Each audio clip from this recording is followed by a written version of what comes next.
This program is powered by thevirtual.show, making your offline events virtual.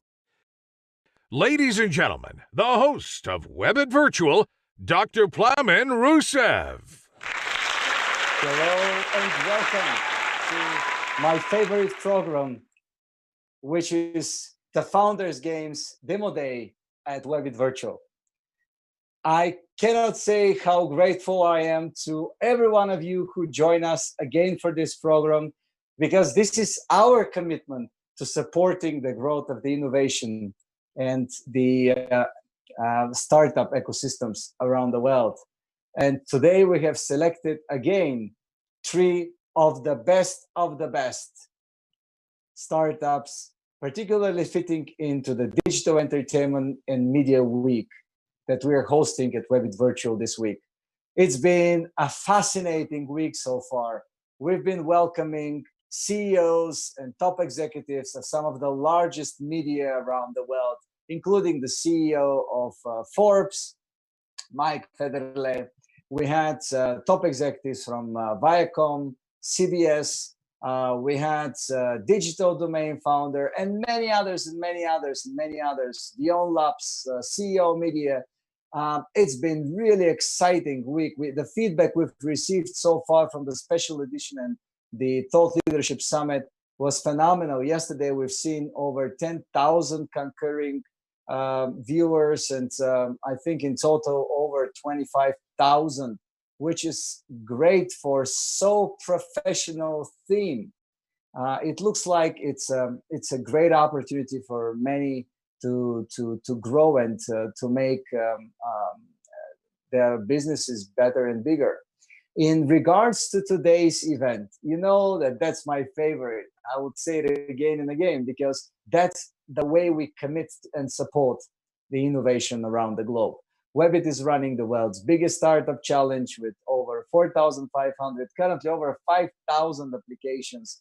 Regardless of the fact that we do not have in-person event this year, the applications keep on running, because instead of having one event per year, boosting a couple of hundred people listening to pitches, we have 3 to 4 events every week. And we have tens of thousands of attendees, actually hundreds of thousands per month. And that's quite an amazing journey for all of us. And obviously, this brings so many more opportunities for all of you, dear founders, entrepreneurs, and of course, the business. Without further ado, you know the rules of today's special edition of Demo Day, Investors and Founders Games Demo Day. We have a number of investors, and they're all fantastic and amazing. I'm welcoming back some good friends to WEBIT Virtual, and you will see 3 pitches of 3 founders for 3 minutes each, and followed by 5 minutes Q&A by the jury. I will keep my mouth shut during that time, because the fact that these founders have been selected to pitch in front of such an amazing audience and investors is enough said on my side and on WEBIT's team side. The rest would be in the hands of our jury members to select the winner. The winner gets the full wild card to join WEBIT's virtual hybrid edition in October. And we shall be having also opportunity to join the $1 million award for the virtual pitches that will follow there. So without further ado, I would like to immediately start introducing the special investor jury members today. Here is the first one. Jenny Ruth Hrafnsdottir is a founding partner at Crowberry Capital, a Nordic venture fund based in Reykjavik. She has served on the board of numerous tech startups. Prior to becoming VC, she headed business development at BionX, a Boston-based health tech startup. Jenny, hello. Thank you so much for coming back to WEBIT Virtual. Yeah, my pleasure. Thank you for inviting me. It's such a wonderful opportunity to have you back, asking your fantastic questions from previous time, getting deeper into the business opportunities for every of these startups. So very grateful to have you with us. And with your permission, I'm inviting the rest of the members from the jury so we can immediately move ahead and have more time to hear your thoughts after their presentations and reflection on what they've done. So thank you so much, Jenny. Again, our next participant. Vinay Solanki is head of Channel 4 Ventures, the media investment arm of Channel 4, the leading UK public service broadcaster, with a global reputation for uniquely young and affluent viewers. Channel 4 is using its commercial growth fund to solve the big picture problem of getting startups to invest in TV. Hello, Vinay. Hey, Plamen, how are you? It's been a while, my dear friend. It has, but it's nice to see you again. It's a delightful surprise. It's always pleasure, and I have cut my hair. I see you grew yours. You know, they released the lockdown yesterday here, so you can go to the barber. And you know what? I didn't book an appointment. I might just run with this. Now, you know, I think that the more natural fashion will come back in fashion. That's what I think after COVID. Thank you so much for joining, Vinay. After this, I mean, for the audience, we know each other for quite some time. So we can have jokes about the way we look, but actually Vinay is, as you have seen from his business card, he's one of the big players in the digital entertainment and media industry, and a hotshot investor in it. You will hear more from him later on. Vinay, thanks for joining. Allow me to introduce the next jury members. Here is the next one. Reid Jackson is a venture capital investor at Open Ocean VC. Having hands-on experience with companies from different industries, both as a founder and investor, he is looking for the first green shots from successful growth experiments. The Open Ocean team lends a shoulder to startups in oiling the mechanics of growth, retention, and customer lifetime value. Welcome, Reid. Thank you for joining us again. Good to see you, Plamen. How are you? I am great. Every time I hear Open Ocean, I really imagine the opportunity to escape from this place and go Open Ocean. So thematic, I swear. Thank you so much for coming to WEBIT Virtual, Reid, and with the amount of tickets that you're signing and the way you approach the opportunities, I'm very hopeful that all of the startups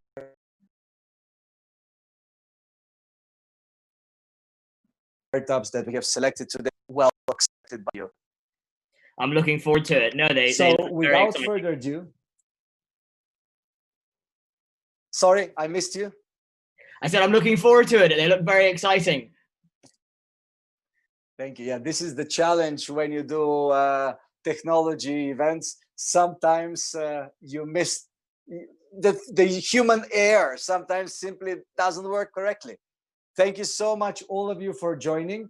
We were expecting, as you all know, one more investor in the jury, Javier Martinez, but unfortunately, he has technical issues which we cannot solve. He's been trying to log in with us for quite some time already, for the past 15 minutes, and there is some issue with him joining. I wanted to welcome him to our jury panel for a number of reasons.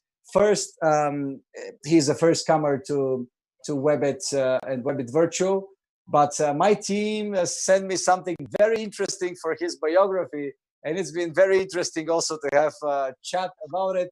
His grandmother used to be the only person in the world with the biggest number of Nobel titles. No one else in the world has ever had more Nobel titles than her. What a family.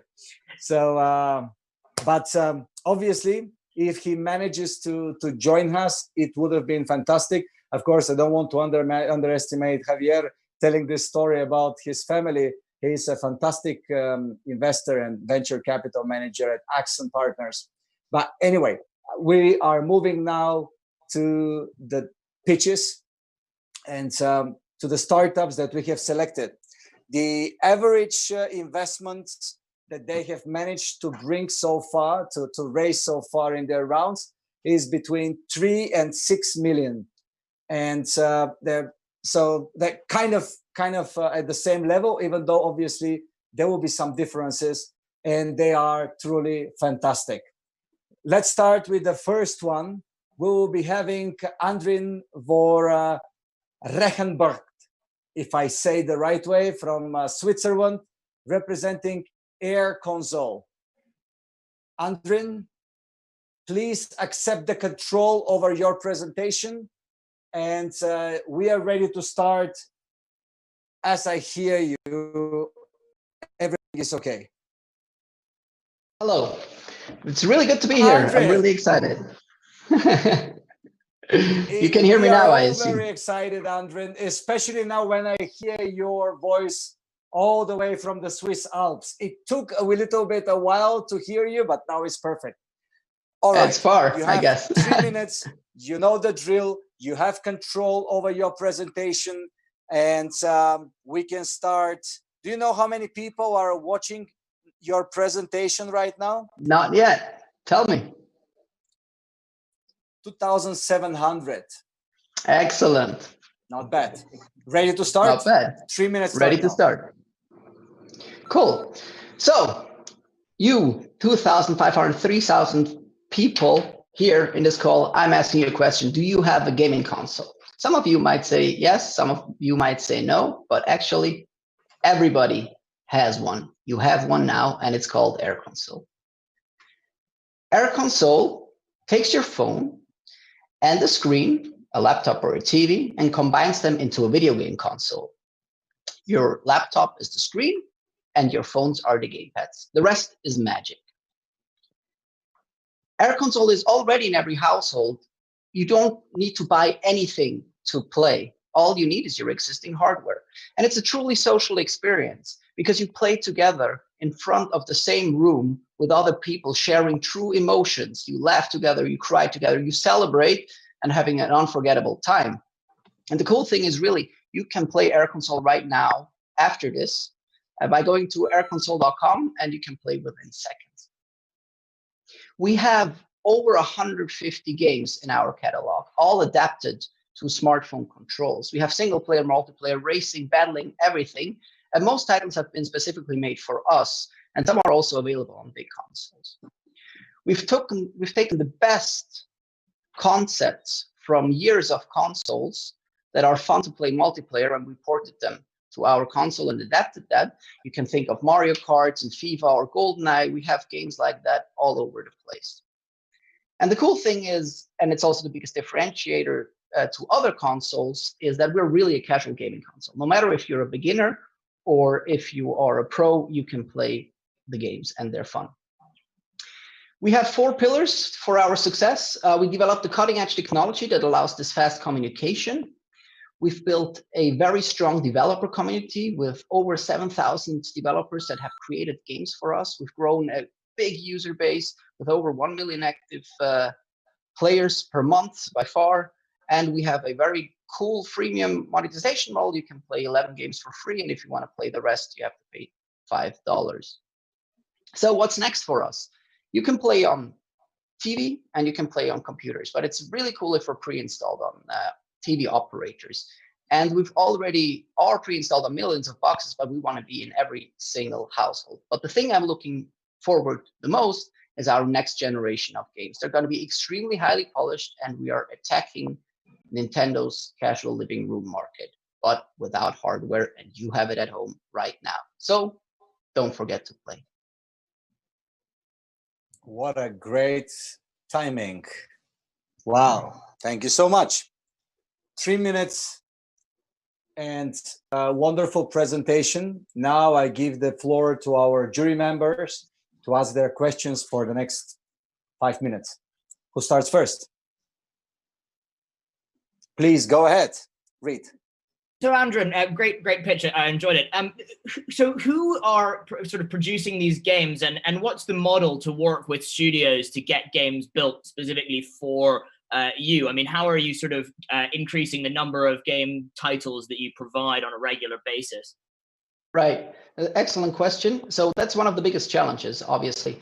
So our platform is open. It has an open API, and any game studio can say, hey, I want to create a game for AirConsole. And a lot of them do, because the other markets like Google Play and the app stores, they're super oversaturated. It's really hard to get traction. If you create a game with us, then you're guaranteed to have tractions, because we only have 150 titles and not millions of games already. We work with over 7,000 developers across the globe. We've did a lot of game contests where they could just submit games and win money to attract them. But obviously, at the end of the day, they want to earn money. So we have a revenue share model that is based on time, depending on how often and how long your game is played. That's the amount of money you get from the subscriptions that we have. Next question. Yeah, I was just wondering about the competition. I mean, with Netflix, it was winner took it all. Do you think we're going to see that with the games, and now with a very strong players like Google Stadia and the others coming out? Mm-hmm.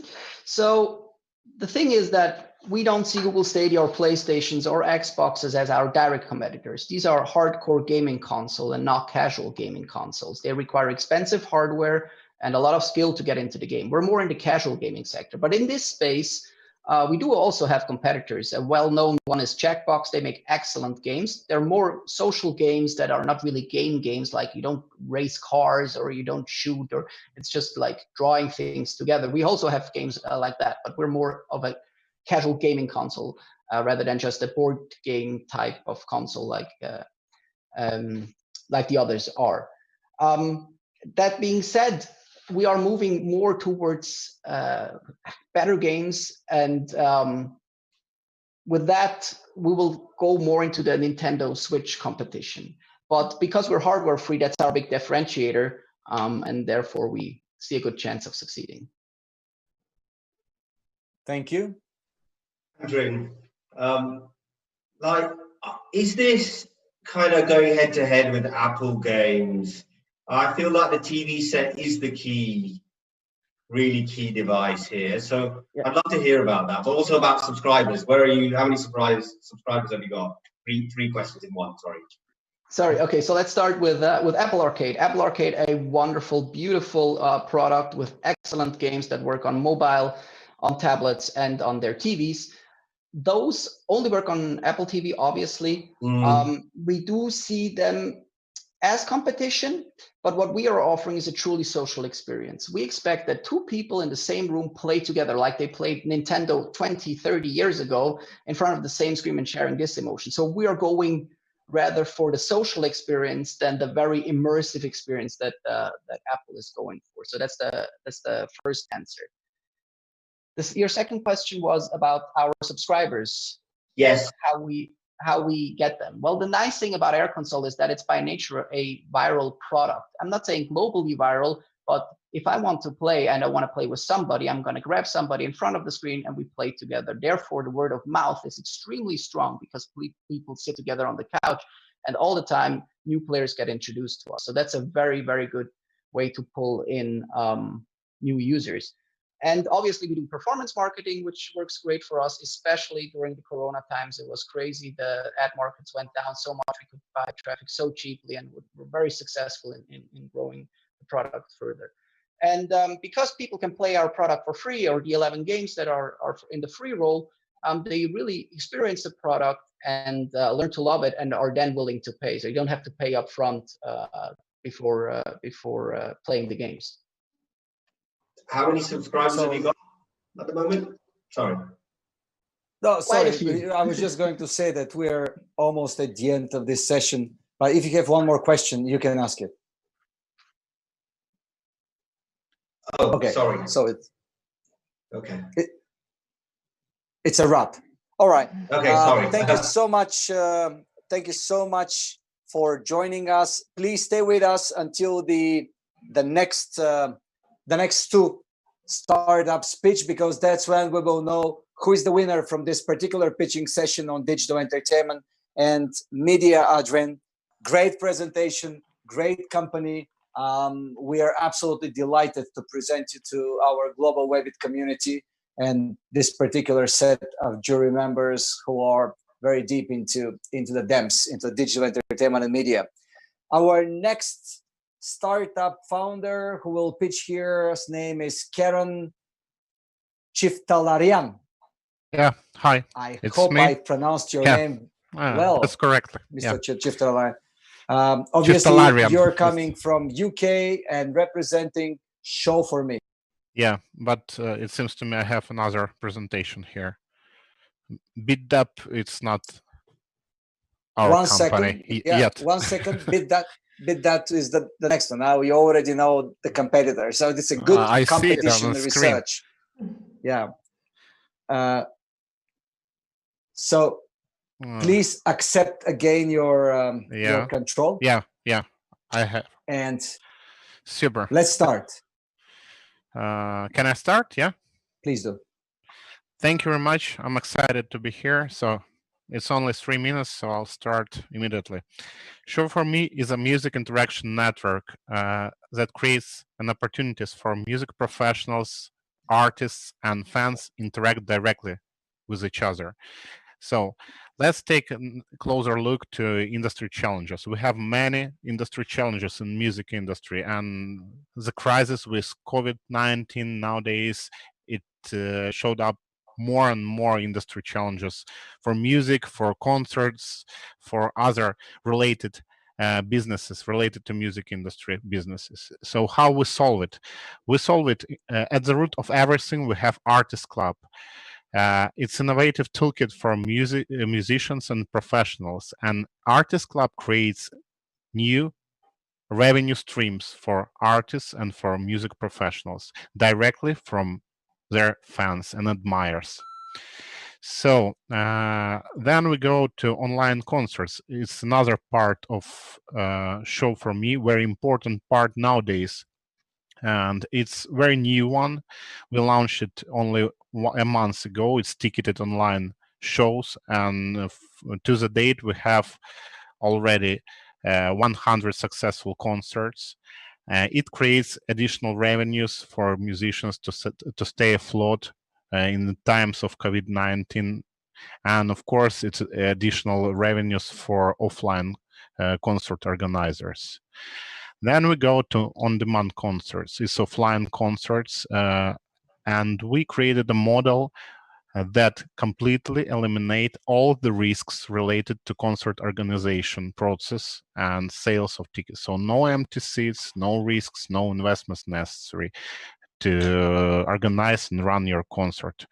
It doesn't matter if you're artists, up and coming artist, or you're a top star like Beyonce or Madonna. Then we go to music pre-sales, and it's very important part for up-and-coming musicians, and it creates opportunity for them to get financing directly for their small amount of fans to release their new albums, new EPs, and at the same time, on the other side, fans can get this content weeks or months before official release dates, and it's very important. And of course, our I can say unique $1 premium membership. It's an ultimate alternative for music streaming. In comparison, in order to get $1,000, you need approximately 300,000 streams on top music streaming platforms. Thank you so much, Karen. I have to stop you here. 3 minutes just got over, but you will have time enough to add most probably more information about your team, etc., which we measure ongoing while the jury asks. It was the last slide and last sentence. No, I can imagine. That's why it's very important to make sure you follow the timing. But it will be most probably possible, and there will be questions from the jury, hopefully, because we need to vet also the time capacity. No problem. This reminds me to request all the jury members to fill in their vets in our platform, so we can follow the vetting process. Now, who will start with the questions to Karen? I'll start this time. So, Karen, are you worried about the long-term viability of music streaming when things return to normal? What do you mean under long-term viability of music streaming? Like the fact that music streaming is likely to be a minority kind of like versus live events. I'd expect live event, like you can't replace a live event. Of course, yes. Yeah. It's $1 premium membership. I didn't have a chance to explain this. I'll try to answer your questions with explanation of $1 premium membership. So it's a specific subscription to a specific artist club that generates you up to 300 times more profits than any pay-per-stream model that we have on top music streaming services. So it's not a streaming in the understanding of pay-per-stream model. And it's confirmed, mathematically confirmed, that it can generate up to 300 times more profits for musicians and for record labels and music professionals. That's the case. And coming back to live events.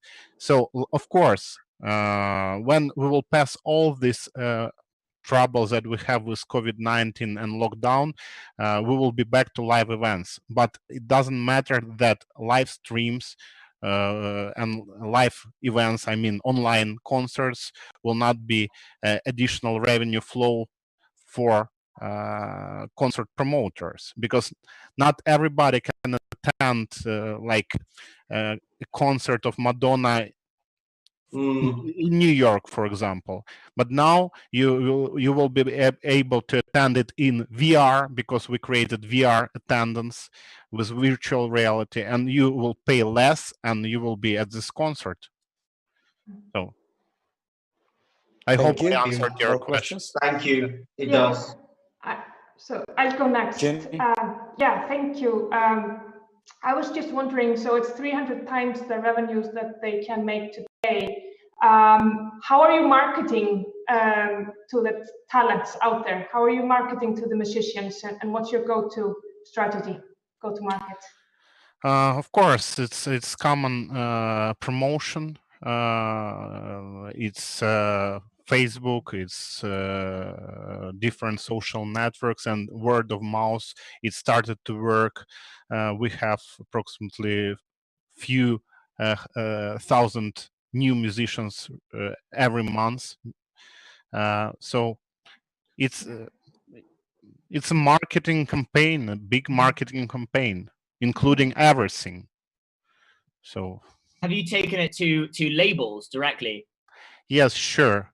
Now we can work with smaller labels for now, because we need to create, and it's in the process of development, rights distribution module that will distribute rights from musicians to different bigger labels. Now we work with smaller labels, and they're happy to work with us.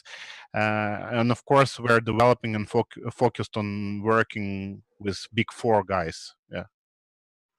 Do you worry maybe that some of your competitors in the streaming business who already have pre-existing relationships with some of these labels might be able to even copy some of the sort of live event nature of your product? I mean, what's really the core innovation here?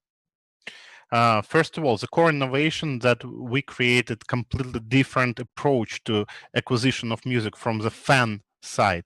So you're not paying for this huge catalog of music.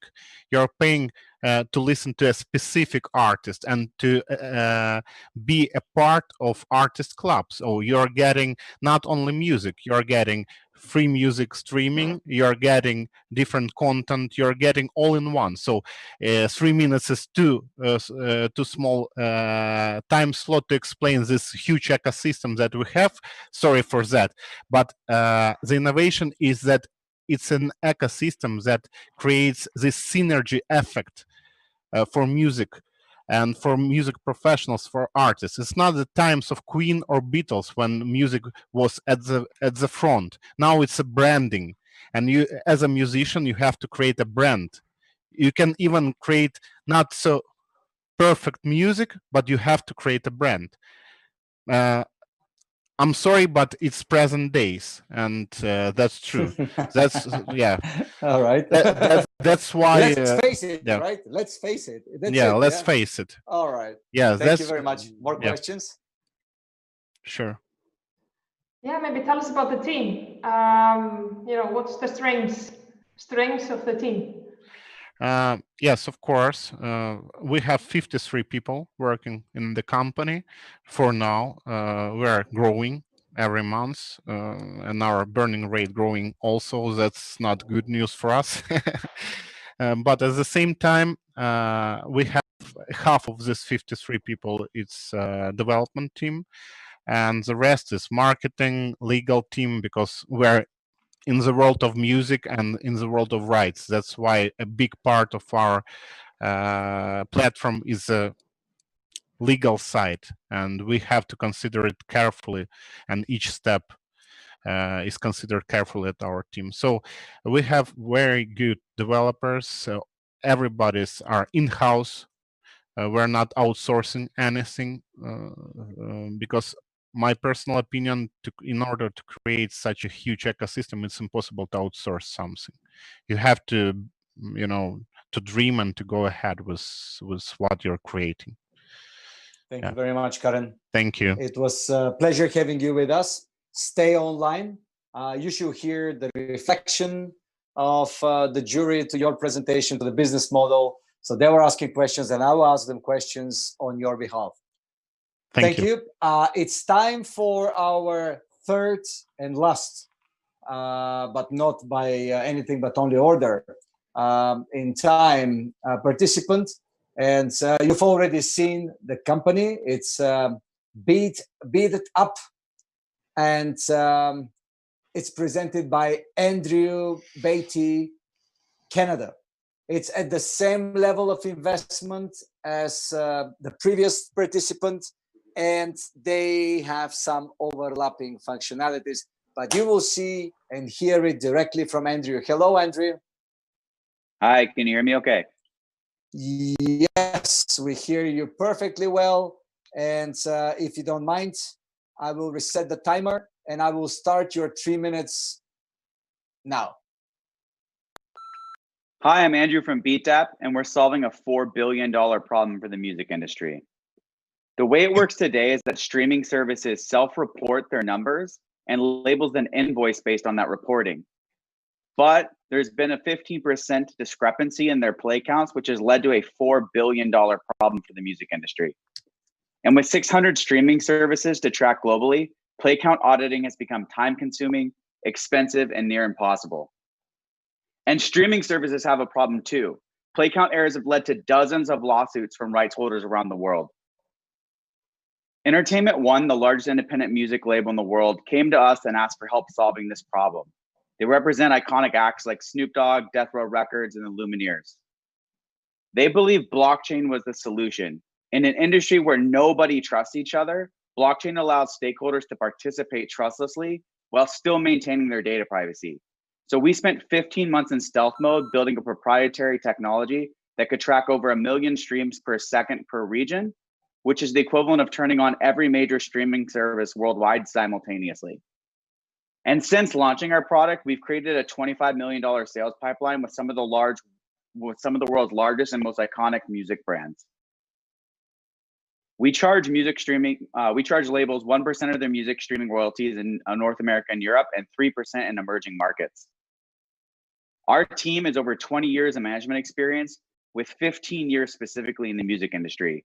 At some point in our careers, every single major label has been one of our clients. And we built a rockstar advisor board, which includes the former Prime Minister of Canada, Stephen Harper, the former CEO of Sony Music Nashville, and Brian Turner, who built Priority Records and sold in excess of $2 billion in recorded music.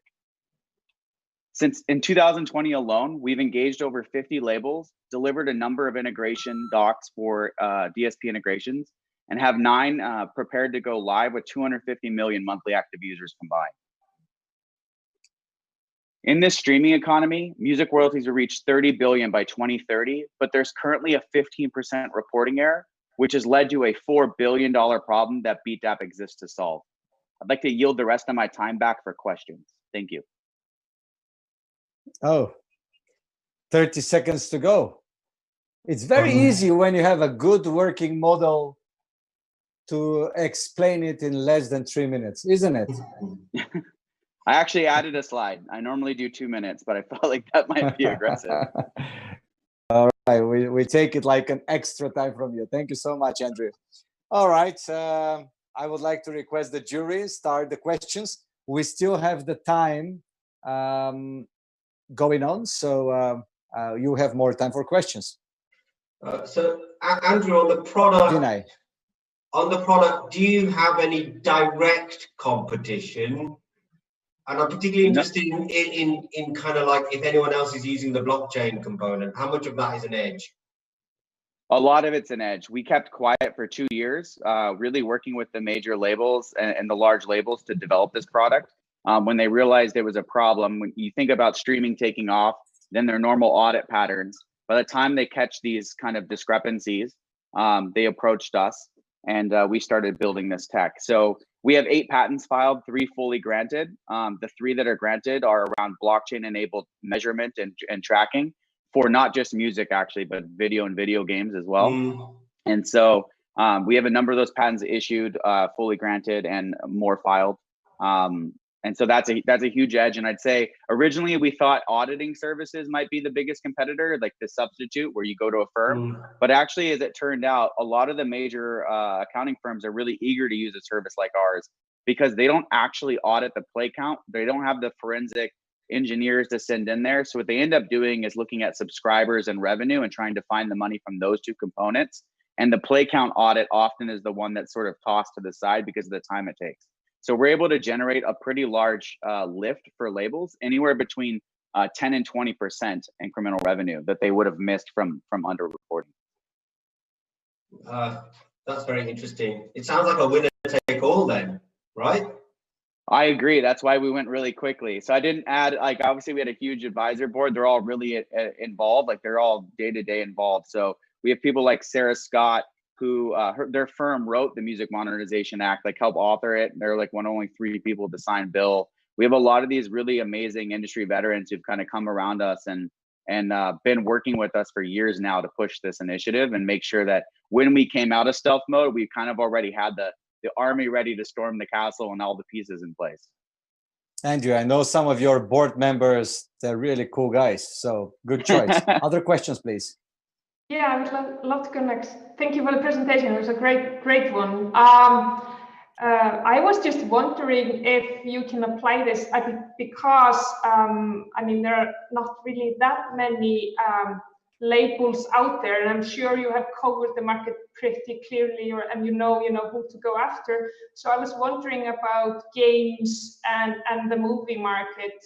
Have you thought about the next steps? Yeah, so I think at this point, we're pretty confident that we have a clear path to $100 million in revenue just from tracking and music alone. So we've already started building integration. So our first video streaming integration, it should go live here in the next month. We have a number of telcos actually who've started asking us if they could use our software, our technology to try and measure the different delivery platforms that they have because they have disparate analytic systems right now. And so that opens up this telco potential customer base. We've specifically looked at that, knowing that at some point there'll be downward pricing pressure from not having a diversified customer base. And so knowing that we have this path to profitability and a path to revenue, we've already started engaging in those parties and moving into potential other applications of this. And that's where I think we'll use most of the Series A that we raised into expanding those use cases. Great. Thank you. Just to drill in a bit on the pricing model, and you mentioned that you're charging or sort of around 1% of the overall royalties. I mean, how does that actually work? Is it the royalties that you're collecting that they would have otherwise missed, or is it the overall total, or is it just a SaaS fee and you're kind of just extrapolating it out into what it would look like as a percentage of their royalties? Yeah, so the way it works is we turn a label on for a 3-month pilot because not every DSP reports monthly or weekly, so we try to cover a quarter. We show them the lift of the DSPs that we're able to track and say, this is how much incremental revenue, because what happens is you get the report and then you invoice based on that reporting. So we try to catch any of the discrepancies at the front end, and we can show them what they're going to make. Then based on that, we project that out annually and say, we're going to take effectively 10% of the uplift, which is 1% of the 100. So that's we simplify it and say we're taking 1%, but we don't do it discrepancy based. We set it as a flat fee. We just use that trial period to figure out exactly the value that we're driving so that we charge what we think is fair against that, which is around 10%.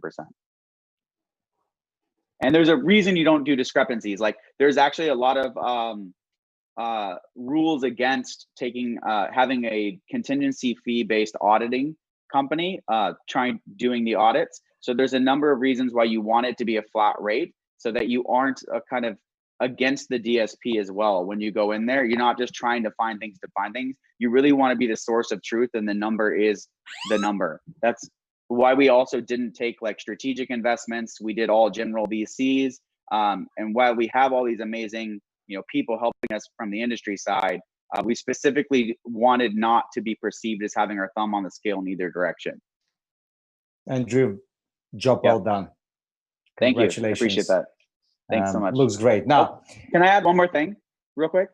I would love, like, it appears that both of these other competitors are streaming content. I would love if you guys would reach out to me, because I'm not going to miss the opportunity to throw to, shill an integration. So if you guys want to, this will cost you some money now, right? You know that. No, I'm not kidding. All right.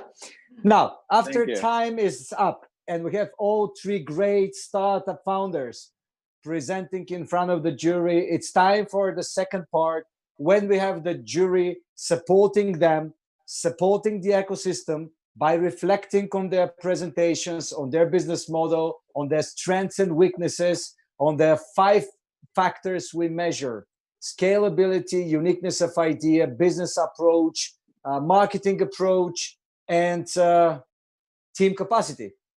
These 5 are the key elements of the final vet, and of course, defining the winner.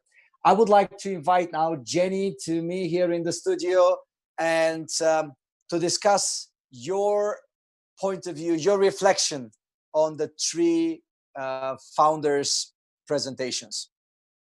Yeah, thank you. Great presentations. Thank you. I will stay on the positive side. I really liked Beatdapp. I think their product strategy is very clear. It's easy to understand. Also, their defense strategy with the IPs sounds solid, and it was a good presentation. He convinced me that he has a solid team behind him. So they were my favorite one. I will also say to AirConsole that I really like that product as well. I think it has a lot of potential. There's a lot going on in that market right now, but I think the competition will be pretty hard. So it's important for them to run fast. The uniqueness of the idea is maybe not all that great. There are many people going after this, but at the same time, the opportunity is huge. So for me, I would just say I would work on the pitch, just selling the whole concept. It's a bit unclear how the marketplace works, or like what the fans get out of it. But at the same time, I can imagine that it has much potential with the COVID hitting us to get people in and then try to sort of get them hooked if they're coming in now with the whole COVID situation. Go ahead, please. I don't want to interrupt you. No, it was basically my final thing. I mean, with the uniqueness was not, it was not my thing, but for them.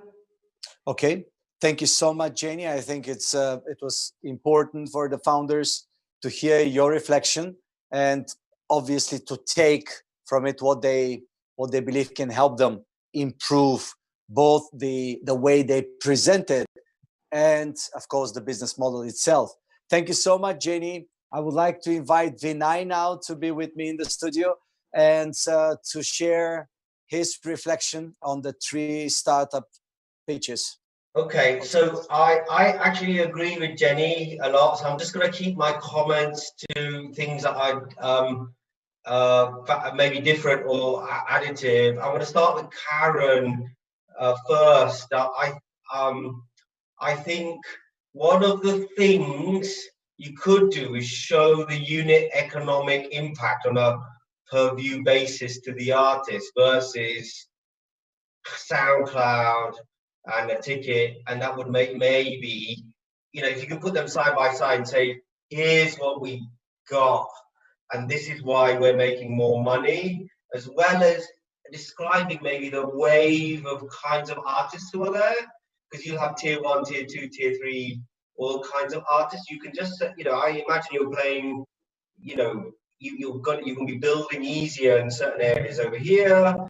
And how you develop that marketplace liquidity in your model. I think some very high level numbers in your marketplace liquidity might have been helpful as well. But you know, in my mind, I'm thinking it's kind of like SoundCloud, all those guys, like SoundCloud, Bandpage. These companies are like, you know,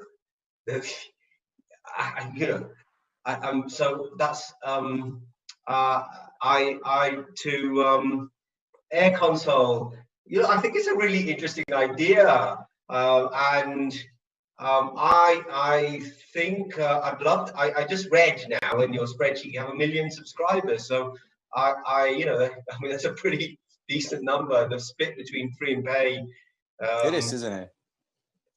You know, it's a really big number. You know, by market, I'd love to kind of see how that is, and maybe.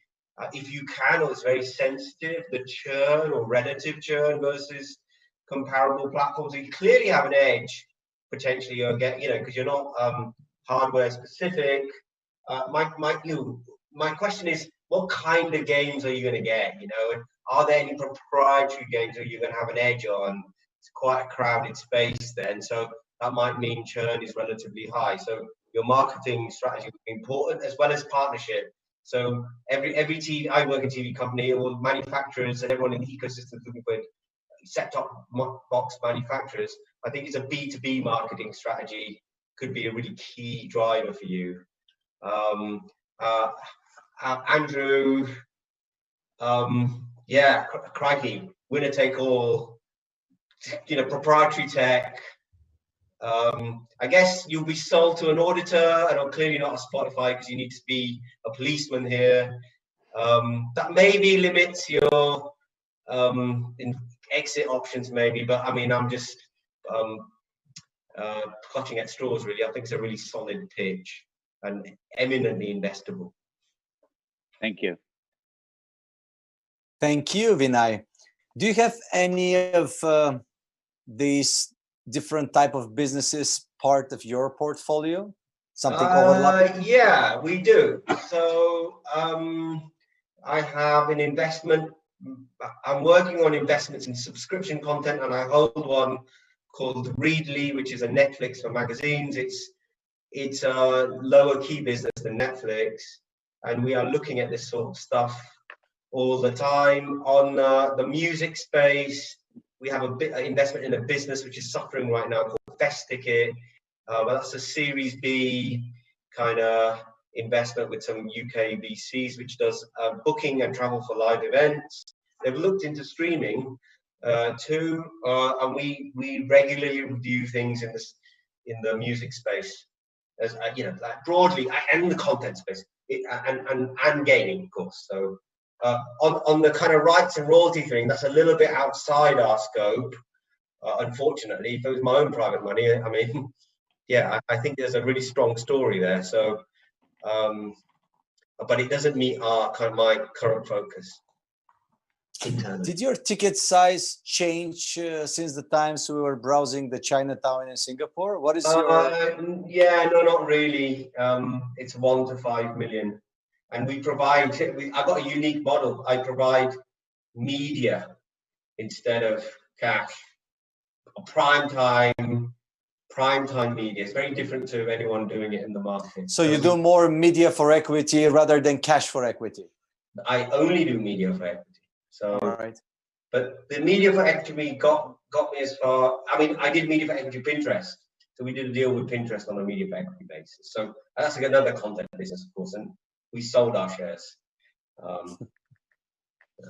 naturally. Thank you so much, Vinay. No worries. You're doing an amazing job. I would like to invite Reid here with me in the studio for having the last words before we announce the final results.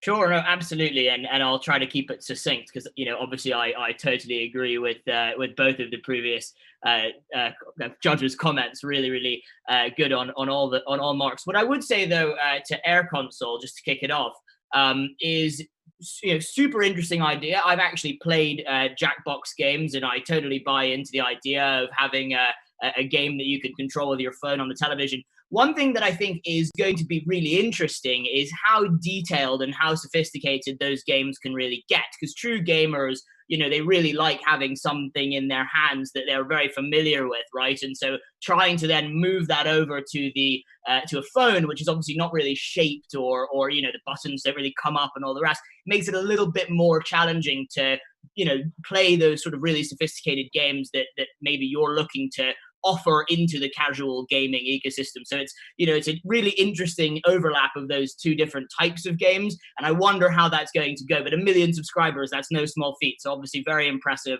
to begin with. On show for me, what I would say is definitely a unique idea. I think trying to have people paying to watch live streams of their favorite artists, obviously very applicable for Corona times. I do think that ultimately you're going to have to go to the labels. Fundamentally, this is going to be a B2B play, and building up relationships with labels to really explain to them, absolutely, the unit economic opportunity here is much larger on a per artist basis if they can actually build a brand around themselves, get new fans excited about them, and engage on a regular basis. And but yeah, just to finish it off on Beatdapp, Please do. Obviously, super impressive pitch. Really enjoyed hearing about everything you've been doing, Andrew. Obviously, super interesting. I'd actually love to connect with you offline and talk a little bit about a couple of labels in the UK that I've spoken to about this exact problem and would be looking for a solution. So yeah, it would be great to pick this up with you offline. That sounds awesome. Happy to connect you all. Actually, what really makes us happy, and I've started with this is a not-for-profit initiatives, and we do it all as a WEBIT Foundation, as a not-for-profit organization, to make sure that you guys, the founders, have the maximum impact that we share with you from the WEBIT's impact built all over these years, with all these thousands of investors around the world, with all these thousands of large corporates that we work with, so we can transfer this value towards you to make this world a better place and improve and evolve. We are putting special focus more on social entrepreneurship more and more in the next editions. But of course, for-profit is equally important, especially when it's driven by people with the right values, because that's what really matters. I'm not expecting everyone to give back to the community every single minute, but I don't expect any one of you to wait until you become the next unicorn or whatever corn, and then to start giving back. It's time now. So that's always important for me when I invest, to know that the investors match some specific values and criterion on the top of very successful business or sustainable such. Anyway, I'm having now the 3 founders with me. Who do you think is going to win? Andrew, who is going to win? I think I would like to win. I think sense, isn't it? Yeah, but I am for sure going to download AirConsole after and play some games. So, well, I'll let you know what I think after. Yeah, that's cool. Karen, what do you think? I think there is a jury for this, but of course, all guys are really amazing. We have to get in touch with Beatdapp for sure, because I saw some streaming platforms there, but there is no show for me at all, and we stream a lot, and that's why we'll see. All right, and Andre, what do you think?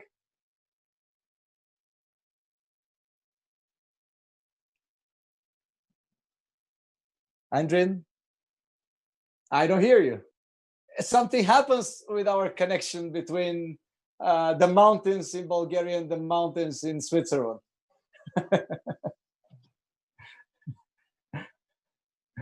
Anyway, we lost the contact with Andrin, or at least I don't hear him. So you've heard the votes. You've heard what the jury says about you, and I hope that you will use this reflection for your own improvement, both of the pitch and maybe the business model. At least they might have foreseen something that would help you. But of course, there is one winner, or maybe two, because we've been having the people's vote while you were presenting. The people, the WEBIT community has been casting their vote. And now I'm opening the results from the votes. We have a little bit more than 1,600 votes. And two of the companies have positive votes. One has negative vote. You know, they do thumbs up, thumbs down. Very easy. And we count the final result, the positive vote, and that's how we select the winner. And without any competition, the Beatdapp has won the audience award. In this case, there is an overlapping of the vetting of the jury and the votes of the audience. The jury selected Beatdapp, presented by Andrew Bately from Canada, as the winner of this edition of Founders Games. Congratulations. Job well done. Thank you. Great job, Andrew. All of the founders who presented here are winners because they've been selected from thousands of companies. But obviously, you won the brains and the votes and the hearts, both of the jury and the audience. That's great. You are joining our cohort of companies that we shall provide everything for free to, and access to our pool of investors. What is your next for you? Are you raising a round currently, or what do you do? So right now I have 26 months runway, if I'm being honest. So the focus, but as we turn these streaming services on, they cost a lot of money. So as we start going towards these other adjacent verticals, we'll go to look to raise a round. So I think that's around 3 to 4 months out, where we'll go and raise and put together a full Series A, and with like an actual plan of action of how we're going to spend that money. Fantastic. So you've already raised around 3 mil. You're looking most probably for doubling, tripling that amount in the next 5 months. Is that right? Yeah, we're looking somewhere between 10 and 15 million. Fantastic. I'll be happy to support you personally. And I feel like there is at least one jury member in this particular jury that would like to jump into. We already have 3 different startups winning previous events, virtual events of WEBIT, who are already in advanced discussions with some of the jury members for their rounds. So that's the beauty and the magic of the impact that WEBIT is having. You know that last year's company winning WEBIT, WeFarm, has oversubscribed 13 million round less than 2 months after WEBIT predominantly with WEBIT investors. So that's what WEBIT is doing, and that's what I'm very proud of that we've built during all the years. I would like to congratulate the winner. I would like to congratulate all the participants, to express my deepest gratitude to the jury members. I hope they all come back again very soon because you're fantastic advisors and great participants in the juries of WEBIT. I would like to introduce, coming up next, tomorrow we are having one of my other favorite sessions at the virtual WEBIT edition. We shall be hosting the leading media forum, reflecting on the future of digital entertainment and media. We are hosting Forbes senior correspondent, BBC, and CNN, all of them coming with us here in this virtual studio of WEBIT to reflect on what was happening, what we were discussing on the future of digital entertainment and media, and to draft some trends, possible trends in the next few months of development of the industry. In the meantime, stay healthy. I will be seeing you in 22 hours, 56 minutes, and 40 seconds. Congratulations to the winner, and see you tomorrow.